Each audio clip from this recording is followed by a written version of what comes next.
Ako si Alan Double Alpha Alcedo. Mamuhunan na may kasiguraduhan. Ang mga salitang ito ang binigyang pansin ni Ginang Merly Shannon, team leader ng Ayala International SRL sa Roma. Sa hangaring makatulong sa kanyang kapwa, masigasig niyang ginagampanan ang kanyang mga tungkulin upang matulungan ang mga nangangailangan. Mabigyan ng wasto at tamang direksyon ang mga kliyente ng kanyang kumpanya na naninirahan at patuloy na nagtatrabaho sa Italia.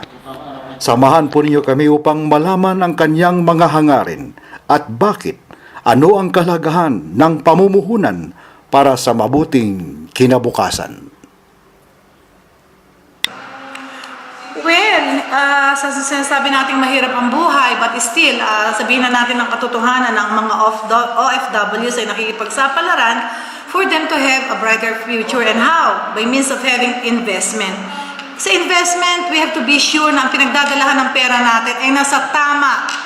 At kung sa real estate, Ayala Land, I think is the best and it is the answer na pwede nating sabihin na maayos na pagkakalagyan ng kinikita. Dahil unang-una ang mga tinatanggap na sweldo ng mga OFWs are hard-earned money. So sayang naman kung saan lang siya mapapapunta. So, can you tell us more about your company, about Ayala? Of course, Ayala Land is alam naman natin, pag nadinig ng mga tao na Ayala yan, may eat agad, sosyal. Sabi na, oy, quality yan. And sasabihin pa nila, mahal daw. Actually, in Ayala Land, we have different products that will suit to the needs and budgets of a Filipino who would like to invest. We have the high-end, and for the middle class. And we have these products also na kayang abutin ng kahit na hindi nasa abroad. Kayang-kayang abutin. So, sa Ayala, we have all the products that could suit the budget of a worker. Kailan ka pa connected sa Ayala? Maybe it was 2007. Bakit ka nag-work sa Ayala? Well, I work with Ayala because I know that I will be instrumental to help Filipinos na mai-focus nila ang kanilang mga kita sa tamang investment, tamang company. Kasi naitanong ko mismo sa'yo ang tanong na yan para sa ganun mapaniwalaan ko ng gusto. Hindi lang yung kumpanya, kundi pati ikaw na nagbibenta ng produkto ng Ayala. Hindi ako pwedeng magbigay ng produkto o magbenta ng isang produkto na hindi ko pinaniniwalaan. And I'm very, very sure ako na yung binibigay ko sa mga tao ay talagang tama. Okay.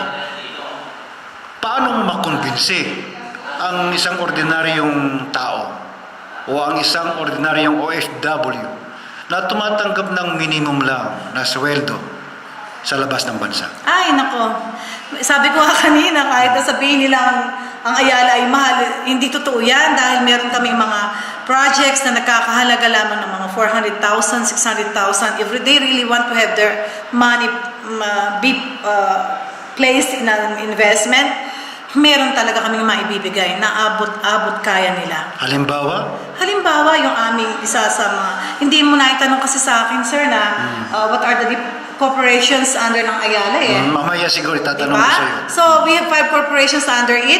And the two corporations, meron kaming mga tinatawag na mga economic housing. But the quality is not compromised. The quality is still there, the Ayala quality. We follow with the construction standards, although it is an economic housing. Okay. Focus po natin ang ating usapin sa mga OFW. Kasi ang inyong mga kliyente, target ata natin OFW, no? Yes. At matagal ka na sa Roma, siguro nag-branch out pa kayo sa mga neighboring regions ng Italy. Yes, not only Italy but even outside Italy now. Kanina, napansin ko, kakausap mo lang yung from Switzerland. Yeah? And I think one of these days you will also go somewhere outside Rome. We have had already started with our expansion activities in Austria, in Spain, Switzerland, and Germany even. And hopefully we will be able to penetrate the whole of Europe. Okay. Bali, team leader. No? Yes. Ano ang... I have a group. I am managing a group of consultants, and I am instrumental in making my agents be productive. I always support them and educate them, maybe update them with the different innovations in the different projects of Ayala Land. May tanong ko lang, siguro marami na yung naibinta nyo dito sa Italia, sa Roma. No? So far, I'm very proud to tell you that last year, 2011, only Rome and Milan, we were able to give a 1.2 billion worth of sales as a contribution to the production of Ayala Land. Parang walang krisis. Wala naman talagang crisis eh. And for this crisis, sabi ko nga, we have answer to the crisis. Kasi, obviously naman, kahit naman magka-crisis, we need a shelter eh. Because one of the basic needs shelter, investment. So, crisis man yan, we still have to go on with our investment. Nasosurpresa siguro sila. Alam ng mga karamihan na ang mga OFW pumunta sa ibang bansa para maghanap buhay. Pero ngayon hindi nila alam na ang investments ng mga OFW malaki sa Pilipinas. No? Yes, kasi what is the reason for these overseas workers to go out of the country if not for investment? It's not that they will stay and live outside the Philippines to have a better life. Yeah. There's no place like home. Definitely, when we reach our retirement period, we have to go back to the Philippines. Anong pagkakaiba ng investments like real estate and other kind of endeavor, business endeavor, investments, say bank deposits or whatsoever? Well, okay. For me, it's really wise to put your money in investment rather than leave your money deposited in the bank because I am not so sure because in figures I cannot give exact figures on how your money in the bank will appreciate. But definitely, if you put it into real estate, your money will earn around 1.5% after a year. That's what I know. So, parang sa sagot mo makukonvince na talaga sila na mag-invest sa real Of estate. course, because the appreciation value of the money they have placed in the investment will surely grow after a year, especially if they have invested it into an Ayala Land property. Okay. Ang security ng isang kliyente sa kumpanya ninyo? Well, security ng isang ng seller, ng isang Yes. well, the security, the agent will be the one to make his or her security in terms of what? If she or he will work hard, then the money that she will be able to earn from this will make him or her secured, and that would even be a way of having or giving him or her an early retirement period.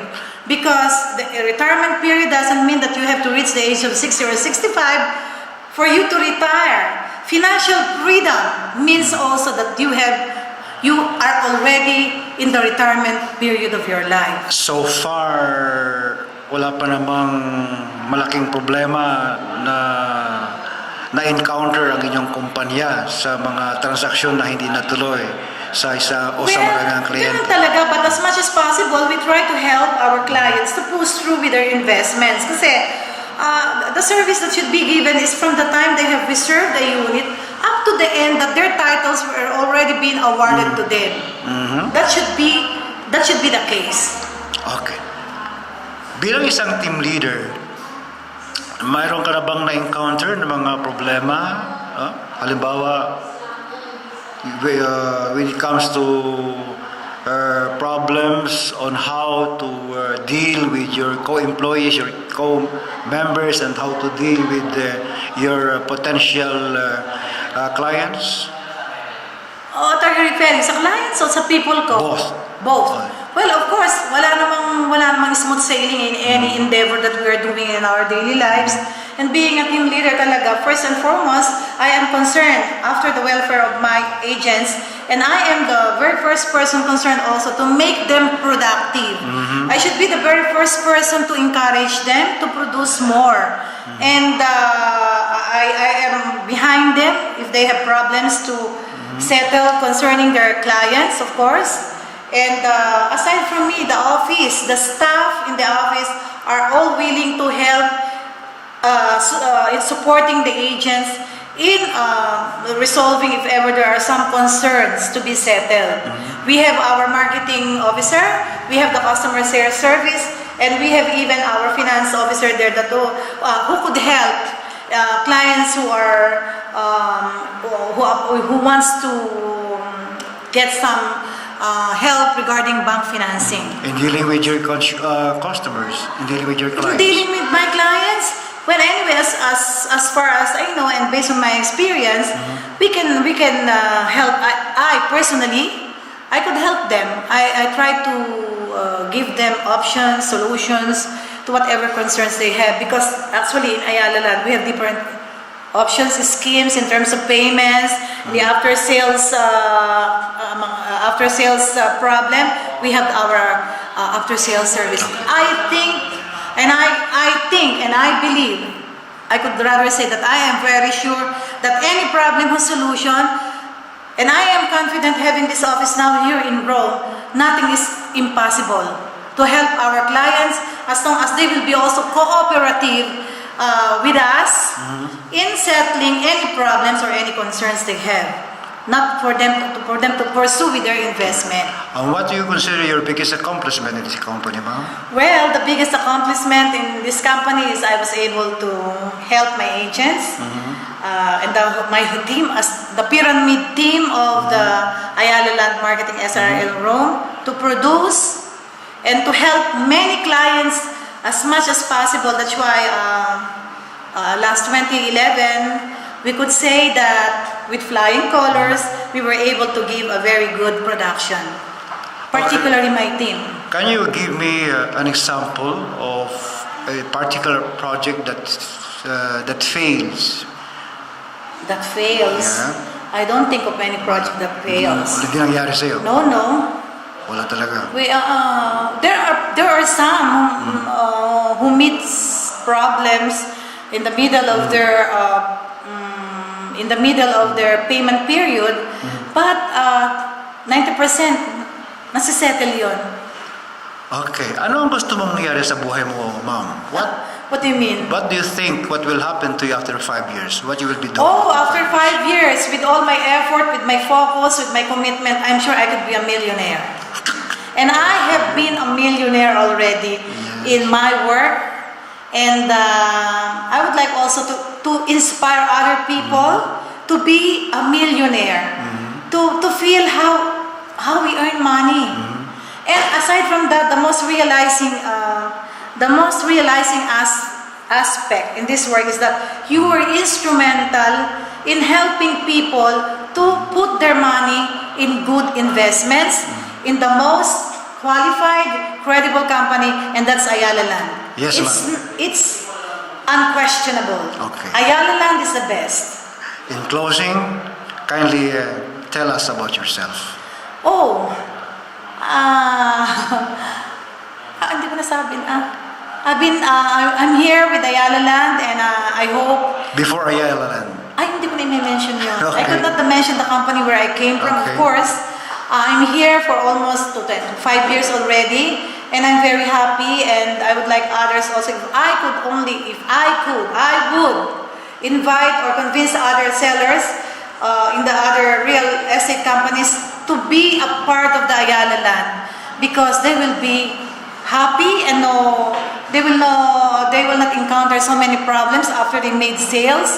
Just like we have been encountering most of the clients who are complaining of the companies where they invested their money.